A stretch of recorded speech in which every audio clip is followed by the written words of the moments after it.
तो फिल्म की शुरुआत होती है और हम एक रेस्टोरेंट में बहुत सारे मरे हुए लोगों को देखते हैं। यहाँ पे ऐसा क्या हुआ, कि लोग कैसे मरे, ये जानने के लिए कहानी चली जाती है एक दिन पास्ट में। हम मूवी की मेन कैरेक्टर नैन्सी को देखते हैं, जो खेतों में अपना प्रेगनेंसी टेस्ट करती है और उसे रिजल्ट पॉजिटिव मिलता है, जिसकी वजह से वो बहुत ज्यादा डर जाती है, क्योंकि अभी उसकी शादी नहीं हुई थी और ये सब उसने प्लान भी नहीं किया था। अब नैन्सी टेंशन में अपने डैड के रेस्टोरेंट में आ जाती है, जहाँ खुद वो एक मैनेजर के तौर पे काम करती है। रास्ते में उसकी गाड़ी का पेट्रोल खत्म हो जाता है, तो वो बाकी का रास्ता पैदल तय करने का फैसला करती है और तभी उसे साइकिल पे बॉबी मिल जाता है, जो उसी के रेस्टोरेंट का एक एम्प्लॉय था। ये लड़का नैन्सी को लिफ्ट देता है और ये लोग होटल पहुंच जाते हैं।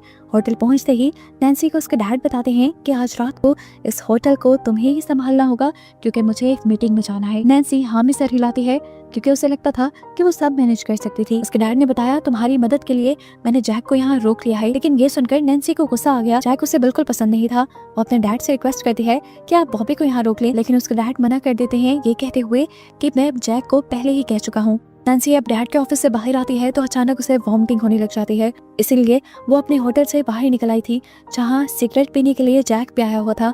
उसकी ऐसी हालत को देखकर वो समझ गया कि नैन्सी प्रेग्नेंट है। वो उससे पूछता है, क्या ये राज तुम्हारे डैड को पता है? नैन्सी उसकी बात का कोई जवाब नहीं देती और इतनी ही देर में यहाँ पर उसके डैड भी आ जाते हैं, जिन्हें देखकर वो घबरा गई थी, पर उसके डैड ने उसकी ऐसी हालत पर ध्यान नहीं दिया। वो तो बस जैक को ये कहने आए थे कि तुम्हारे पास जो भी कस्टमर आए तुम उसे अच्छे से डील करना और इस सब में नैन्सी तुम्हारी हेल्प करेगी। नैन्सी से अब रहा नहीं जाता और वो डैड से पूछ ही लेती है कि डैड, ऐसी कौन सी मीटिंग है कि आपका जाना इतना जरूरी हो गया?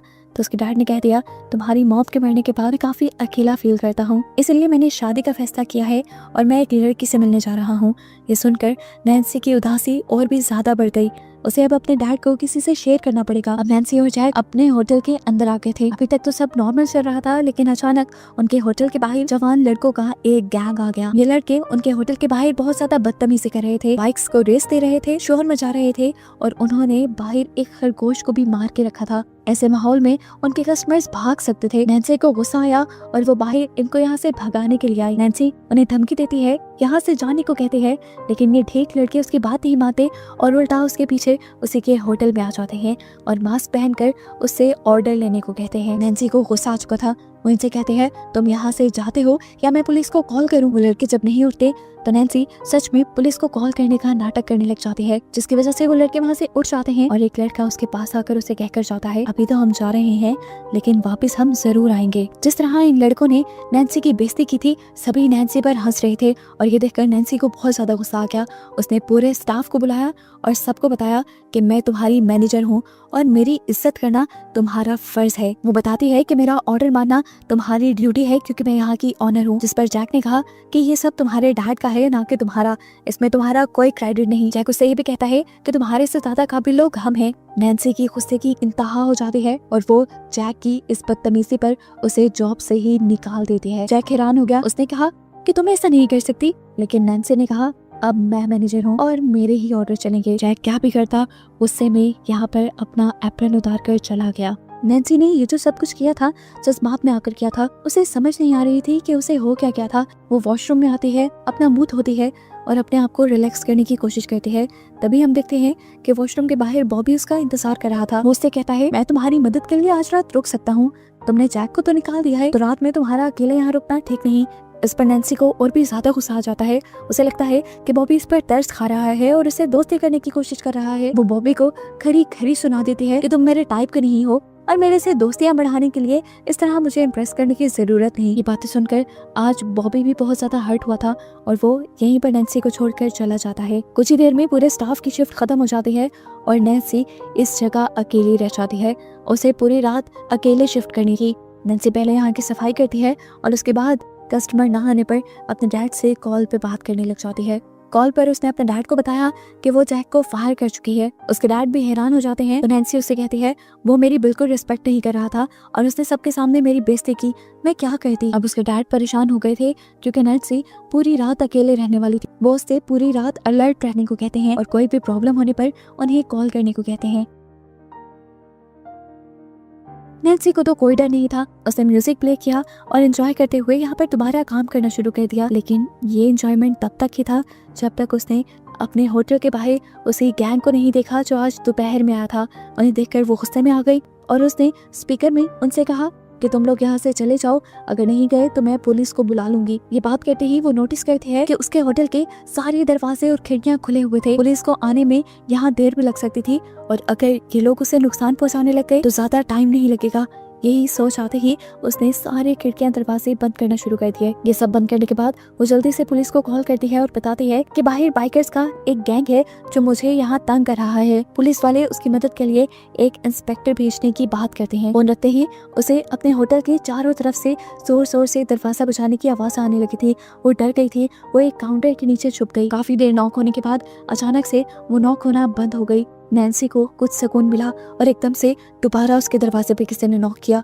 वो डर गई। चुपके से उसने काउंटर से उठ के बाहर देखा तो बाहर शेरिफ यानी पुलिस ऑफिसर आए थे, जिसके लिए जाकर उसने फौरन से दरवाजा खोल दिया। यहाँ पर आते ही ऑफिसर उसे कहते हैं कि मुझे इस जगह की पूरी जांच करनी होगी।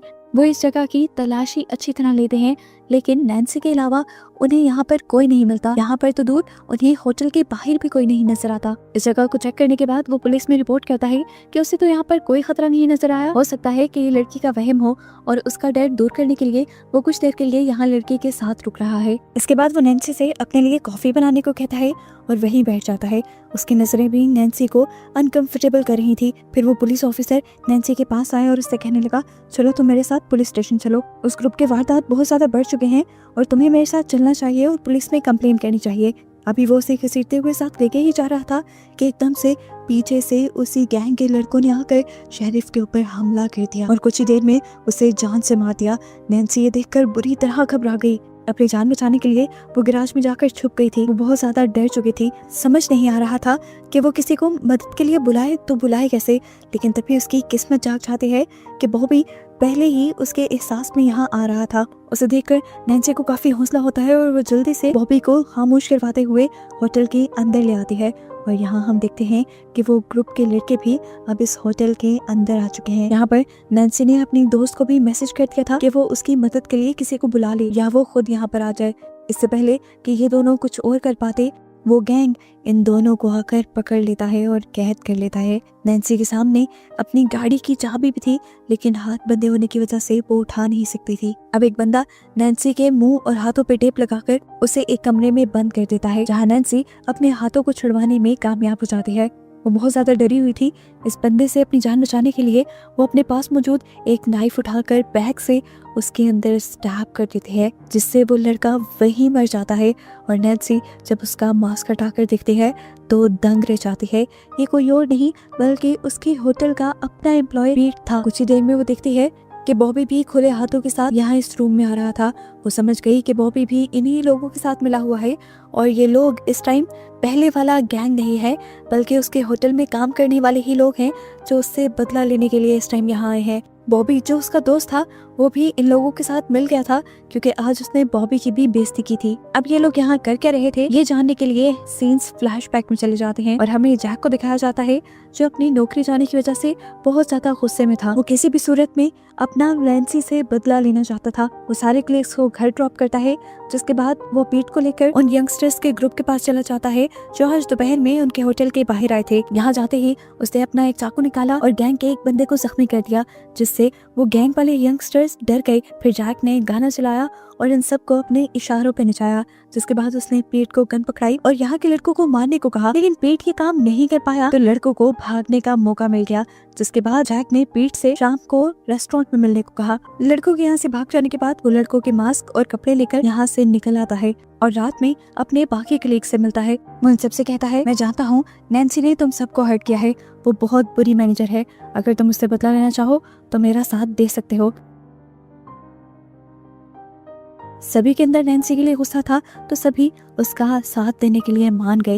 यानी ये सारा प्लान जो इस टाइम हो रहा था उसके पीछे मास्टरमाइंड जैक ही था। बॉबी इसलिए जैक के प्लान में शामिल हुआ था क्योंकि उसे लग रहा था कि जैक ज्यादा से ज्यादा नैन्सी को डराएगा ही, उसे कोई नुकसान नहीं पहुंचाएगा। पहले ये लोग नैन्सी को डराने लगे और जब नैन्सी ने सचमुच में पुलिस ऑफिसर को कॉल कर दी तो पहले ये लोग छुप गए और फिर अपने आप को बचाने के लिए इन्होंने ही मिलकर उस पुलिस ऑफिसर को मार डाला। इस टाइम बॉबी जैक के प्लान से बाहर हो गया और उसने अपना मास्क उतारा और नैन्सी की मदद के लिए चला गया, क्योंकि उसे कहीं ना कहीं नैन्सी से हमदर्दी थी। उसे नैन्सी पसंद थी सीन्स दोबारा प्रेजेंट में आते हैं जहाँ नैन्सी ये सब कुछ जानकर बहुत ज्यादा गुस्से में थी। इस टाइम पीट जिसके ऊपर नैन्सी ने हमला किया था वो जख्मी था। ये लोग उस लड़के को उठाकर होटल के अंदर ले आते हैं। अब वो प्लान कर रहे थे कि पीट की जान बचाने के लिए वो किसी को मदद के लिए यहाँ बुलाएंगे, लेकिन किसको बुलाते, कौन इनकी मदद करता, ये एक पुलिस केस था। यहाँ हम देखते हैं कि बॉबी को नैन्सी की कार की चाबियां दिख गई जिसे उसने उठा लिया और तभी जैक को उसके एक साथी ने आकर बताया कि नैन्सी यहाँ से भाग गई है। ये सुनकर जैक गुस्से में आ जाता है और फौरन ऑन गोल नैन्सी को पकड़ने को कहता है। उसने बॉबी से भी नैन्सी का पीछा करने को कहा, लेकिन यहाँ पर बॉबी ने उल्टा ही जैक के ऊपर हमला कर दिया, उसके फेस पर पंच किया। जबकि दूसरी तरफ अब हमें नैन्सी के डैड को दिखाया गया जो नैन्सी का पता करने के लिए कॉल कर रहे थे, लेकिन होटल में कोई कॉल पिक नहीं कर रहा था। यहाँ वो लड़का जो नैन्सी के पीछे आया था उसे पकड़ने के लिए नैन्सी बड़ी चालाकी से गरम गरम खौलता हुआ पानी उसके ऊपर फेंक देती है, जिससे उसका सारा मुंह जल जाता है। उसी देर में ये लड़का जलन से मारा भी गया था। अब वो चुपके से रेस्ट रूम की तरफ आ गई जहाँ उसने आकर देखा कि बॉबी जख्मी पड़ा था। वो उसकी मदद करने के लिए टेबल के नीचे से चुपके से उसके पास आ ही रही थी कि इसी टाइम उसकी दोस्त यहाँ पर आ गई इसी होटल में। नीचे से बॉबी उसे उसकी कार की चाबियां देना चाह रहा था ताकि नैन्सी यहाँ से अपनी जान बचाकर भाग जाए। नैन्सी की दोस्त तो ये सारा नजारा देखकर पागल हो गई और अपनी जान बचाकर यहाँ से भाग गई। उसने तो पुलिस को बुलाने की जहमत भी नहीं की। नैन्सी को भी अपनी कार की चाबियां मिल गई थी। मौका पाते ही जैक की नजरों से बचते हुए वो होटल के दरवाजे से बाहर भागी, लेकिन तभी पीछे से जैक ने भागते हुए उसे पकड़ लिया। वो उसके बालों से उसे पकड़ते हुए पीछे से उसकी बैक में स्टैब कर देता है और फिर उसकी बॉडी को भी होटल के अंदर ले आता है। जैक को लग रहा था कि अब सब लोग मर गए और वही जिंदा है। वो आकर अपने सारे कपड़े उतारता है और फौरन पुलिस को कॉल कर देता है, ये जाहिर करने के लिए कि ये सब उसने अभी देखा है और वो इस सब में मुलविस ही नहीं है। उसने सोचा था कि ऐसा करके वो शहर छोड़कर चला जाएगा, एक नई जिंदगी जीने लगेगा, लेकिन कहानी में ट्विस्ट उसे खुद भी नहीं पता था। नैन्सी अभी जिंदा थी। वो अपने पेट से हिम्मत करके चाकू बाहर निकालती है और अपने आप को घसीटते हुए बॉबी के पास लेकर जाती है जो अब मर चुका था। बॉबी की लाश को देखकर वो बहुत ज्यादा रोई क्योंकि एक बॉबी ही तो था जो उसकी बहुत केयर किया करता था। नैन्सी के दिल में अब बदले की आग आ गई थी। उसने हिम्मत की और जाकर अपनी गाड़ी में बैठ गई। वो ड्राइव करते हुए आई जैक के घर। उसने जैक का दरवाजा नॉक किया। इस टाइम जैक को किसी के अपने घर आने की उम्मीद नहीं थी। उसने दरवाजा खोल के देखा तो वहाँ नैन्सी थी और नैन्सी ने बिना वक्त ज़ाया किए अपने हाथ में पकड़ा हुआ चाकू उसकी गर्दन में स्टैब करते हुए उसे मार डाला और अपना बदला ले लिया। उसके जिस्म में अब खुद हिम्मत बहुत कम रह गई थी।